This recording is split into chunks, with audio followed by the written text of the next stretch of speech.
നമസ്കാരം. ഏവർക്കും post market റിപ്പോർട്ട്സുകളിലേക്ക് സ്വാഗതം. ഇന്ന് നവംബർ 7, 2025 വെള്ളി. ഇന്ന് അവസാന നിമിഷം വീണ്ടും നിഫ്റ്റിക്ക് കരുത്താർജിക്കുവാൻ സാധിച്ചതിനെ തുടർന്ന് ക്ലോസിംഗ് ടൈമിൽ 0.05 പോയിന്റുകളുടെ നേരിയ നേട്ടത്തിൽ വ്യാപാരം അവസാനിപ്പിക്കുവാൻ സാധിച്ചെങ്കിലും വെയ്റ്റഡ് ആവറേജ് ക്ലോസിംഗ് വന്നപ്പോൾ നഷ്ടത്തോടു കൂടിയിട്ടാണ് ക്ലോസിംഗ് രേഖപ്പെടുത്തുകയുണ്ടായത്. അതിനെ തുടർന്ന് തുടർച്ചയായി ഇന്ന് മൂന്നാമത്തെ ട്രേഡിംഗ് സെക്ഷനിലും നിഫ്റ്റിക്കും സെൻസെക്സിനും നഷ്ടത്തോടു കൂടി തന്നെ വ്യാപാരം അവസാനിപ്പിക്കേണ്ടതായിട്ടും വരികയുണ്ടായി. ഇന്ന് നമ്മുടെ മാർക്കറ്റിൽ വലിയ ഫോൾ ഉണ്ടാകുവാനും തുടർന്ന് മാർക്കറ്റിന് റിക്കവറി രേഖപ്പെടുത്തുവാൻ സാധിച്ചെങ്കിൽ കൂടിയിട്ടും മാർക്കറ്റ് ഹൈലി വോളട്ടൈൽ ആയിരുന്നു. എങ്കിലും വീണ്ടും മാർക്കറ്റിന് തിരിച്ചു കയറുവാനായി. ഇന്ന് നമ്മുടെ മാർക്കറ്റിനെ നഷ്ടത്തിലേക്ക് നയിക്കുവാനും തുടർന്ന് നേട്ടത്തിലേക്ക് നയിക്കുവാനും ഉണ്ടായ കാരണങ്ങൾ എന്തൊക്കെയാണെന്ന് വിശദമായി തന്നെ നമുക്ക് ഈ വീഡിയോയിൽ ചർച്ച ചെയ്യാം. ഇന്ന് ലീഡിംഗ് ആയ എല്ലാ ഇൻഡസ്ട്രീസിലും സ്ലൈറ്റ്ലി ഗ്യാപ് ഡൗണോട് കൂടിയിട്ടുള്ള ഓപ്പണിംഗ് ആയിരുന്നു ലഭ്യമായിരുന്നത്. ഓപ്പണായി ഉടനടി തന്നെ നിഫ്റ്റിയൊക്കെ വീണ്ടും താഴേക്ക് പതിക്കുകയുണ്ടായി. തുടർന്ന് ഇന്ന് നിഫ്റ്റിക്ക് 25,318 എന്ന ലെവലിൽ നിന്നും സപ്പോർട്ടും എടുക്കുവാൻ സാധിച്ചു. തുടർന്ന് മാർക്കറ്റ് നഷ്ടത്തിൽ നിന്ന് കരകയറിയെങ്കിലും 25,551 എന്ന ലെവലിൽ നിഫ്റ്റിക്ക് ഇന്ന് റെസിസ്റ്റൻസും നേരിടേണ്ടതായിട്ട് വന്നു. തൽഫലമായി 17 പോയിന്റുകളുടെ നഷ്ടത്തോടുകൂടി 25,492 എന്ന ലെവലിൽ വ്യാപാരം അവസാനിപ്പിക്കേണ്ടി വന്നപ്പോൾ സെൻസെക്സിന് ഇന്ന് 94 പോയിന്റുകളുടെ നഷ്ടവും നേരിടേണ്ടി വന്നു. അതേസമയം ബാങ്ക് നിഫ്റ്റിക്ക് 322 പോയിന്റുകളുടെയും ഫിൻ നിഫ്റ്റിക്ക് 205 പോയിന്റുകളുടെ നേട്ടത്തോടുകൂടിയും വ്യാപാരം അവസാനിപ്പിക്കുവാൻ സാധിച്ചു. NSEയിൽ ഇന്ന് 1454 കമ്പനികൾക്ക് നേട്ടത്തോടുകൂടി വ്യാപാരം അവസാനിപ്പിക്കുവാൻ സാധിച്ചപ്പോൾ 1369 കമ്പനികൾ നഷ്ടത്തോടുകൂടിയും വ്യാപാരം അവസാനിപ്പിക്കേണ്ടതായിട്ട് വരികയുണ്ടായി.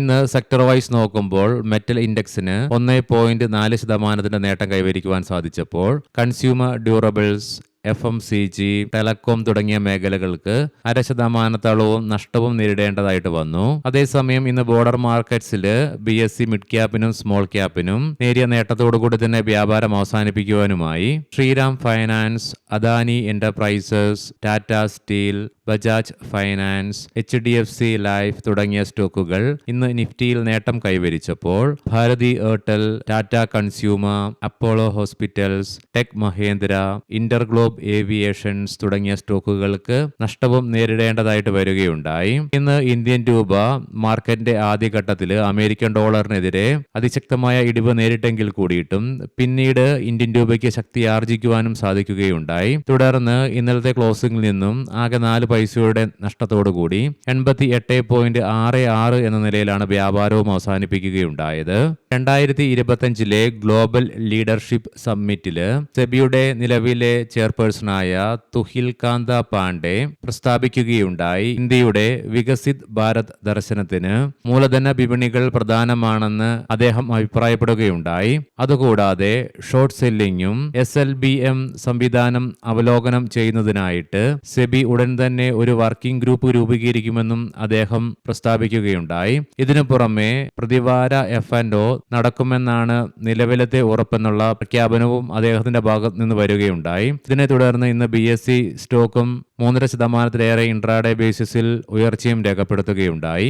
ഇന്ന് നമ്മുടെ മാർക്കറ്റിൽ വലിയൊരു ഫോൾ ഉണ്ടാകുവാനും തുടർന്ന് അവിടുന്ന് മാർക്കറ്റിന് റിക്കവറി രേഖപ്പെടുത്തുവാനും സഹായിച്ച ഘടകങ്ങൾ എന്തൊക്കെയാണെന്ന് വിശദമായി തന്നെ ചർച്ച ചെയ്യാം. ആദ്യമായി ഇന്ന് നമ്മുടെ മാർക്കറ്റിനെ തളർത്തിയ കാരണങ്ങൾ എന്തൊക്കെയാണെന്ന് വിശദമായി തന്നെ പരിശോധിക്കാം. ഇന്നലെ US മാർക്കറ്റുകളിൽ നിലവിലെ രാജ്യത്തിന്റെ സാമ്പത്തിക ആരോഗ്യത്തിന്റെ മേലുള്ള ആശങ്ക വർദ്ധിച്ചതിനാലും മാത്രമല്ല നിലവിൽ IT സ്റ്റോക്സുകളിലെ സ്ട്രെച്ച്ഡ് ആയിട്ടുള്ള ഓവർ വാല്യുവേഷൻസിനെയും തുടർന്ന് S&P 500ഉം നാസ്ഡാക്കും നഷ്ടത്തോടു കൂടി തന്നെയാണ് വ്യാപാരം അവസാനിപ്പിച്ചത്.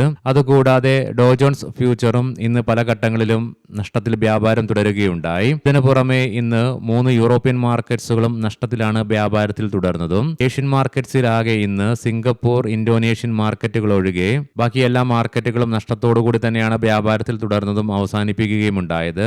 വീക്കായിട്ടുള്ള ഗ്ലോബൽ ക്യൂസ് ആണ് ഇന്ന് നമ്മുടെ മാർക്കറ്റിനെ തളർത്തിയതിൽ ഏറ്റവും പ്രധാന പങ്ക് വഹിക്കുകയുണ്ടായത്.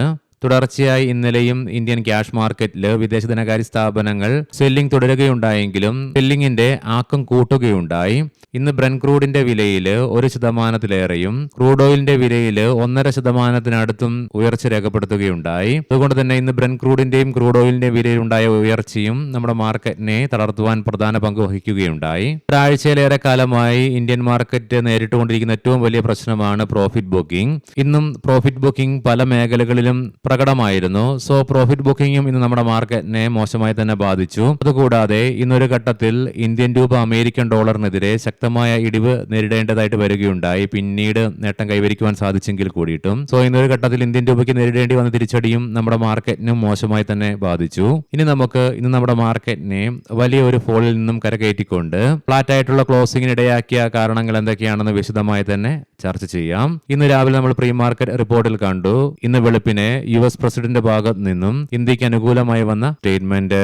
അതുകൂടാതെ അദ്ദേഹത്തിന് ട്രേഡ് ഡീൽ നടപ്പിലാക്കുവാൻ വേണ്ടിയിട്ട് ഇന്ത്യയിലേക്ക് സന്ദർശനം നടത്താൻ താല്പര്യപ്പെടുന്നു എന്നുള്ളൊരു സ്റ്റേറ്റ്മെന്റും വരികയുണ്ടായി. സോ അദ്ദേഹത്തിന്റെ ഭാഗത്ത് നിന്ന് വന്ന ഈ ഒരു പ്രഖ്യാപനം ഇന്ത്യ US ട്രേഡ് ഡീലുള്ള പ്രതീക്ഷ വർദ്ധിപ്പിക്കുക മാത്രമല്ല അത് മാർക്കറ്റിനും നിക്ഷേപകർക്കും ആത്മവിശ്വാസം നൽകുകയുമുണ്ടായി. എങ്കിലും ഇതുവരെ ഇന്ത്യയുടെ ഭാഗത്ത് നിന്നും അദ്ദേഹത്തിന്റെ സ്റ്റേറ്റ്മെന്റിന് അനുകൂലമായോ പ്രതികൂലമായോ പ്രതികരണങ്ങളൊന്നും വന്നിട്ടില്ല. അതുകൊണ്ട് തന്നെ അമേരിക്കൻ പ്രസിഡന്റിന്റെ ഈ ഒരു പ്രസ്താവന തന്നെയാണ് ഇന്ന് നമ്മുടെ മാർക്കറ്റിനെ കരകയറ്റുവാൻ പ്രധാന പങ്ക് വഹിക്കുകയുണ്ടായത്. ഇതിനു പുറമെ തുടർച്ചയായി 2 ട്രേഡിംഗ് സെക്ഷനിലേറെയായിട്ട് അതിശക്തമായ സെല്ലിംഗ് നേരിട്ടുകൊണ്ടിരുന്ന ഒരു മേഖലയായിരുന്നു metal sector.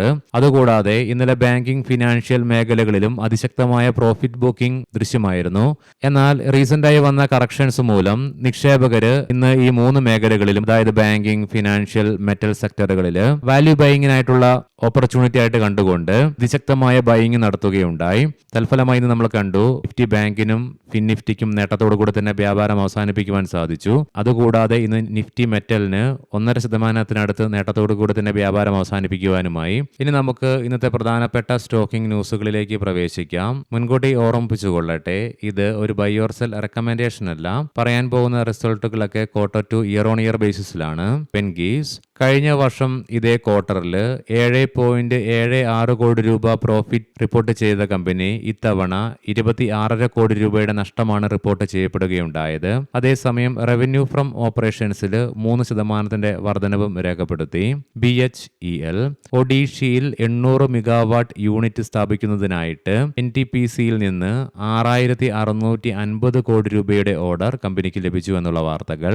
Go fashion net പ്രോഫിറ്റിൽ 6% ഉയർച്ച രേഖപ്പെടുത്തിയപ്പോൾ റവന്യൂ ഫ്രം ഓപ്പറേഷൻസിൽ 7% വളർച്ചയും രേഖപ്പെടുത്തി. അരവിന്ദ് നെറ്റ് പ്രോഫിറ്റിൽ 73% വർധനവ് രേഖപ്പെടുത്തുകയുണ്ടായി. റവന്യൂ ഫ്രം ഓപ്പറേഷൻസിൽ 8% വളർച്ചയും രേഖപ്പെടുത്തി. യുനോ മിൻഡ നെറ്റ് പ്രോഫിറ്റിൽ 24% വളർച്ച രേഖപ്പെടുത്തിയപ്പോൾ റവന്യൂ ഫ്രം ഓപ്പറേഷൻസിലും 13% വളർച്ച രേഖപ്പെടുത്തി. ഹിൻഡാൽകോ നെറ്റ് പ്രോഫിറ്റിൽ 21% ഉയർച്ച രേഖപ്പെടുത്തുകയുണ്ടായി. അതേസമയം റവന്യൂ ഫ്രം ഓപ്പറേഷൻസിലും 13% വളർച്ചയും കൈവരിക്കുവാൻ സാധിച്ചു. KP എനർജി നെറ്റ് പ്രോഫിറ്റിൽ 44% വർധനവ് രേഖപ്പെടുത്തിയപ്പോൾ ടോട്ടൽ റവന്യൂവിലും 50% വർധനവ് രേഖപ്പെടുത്തി.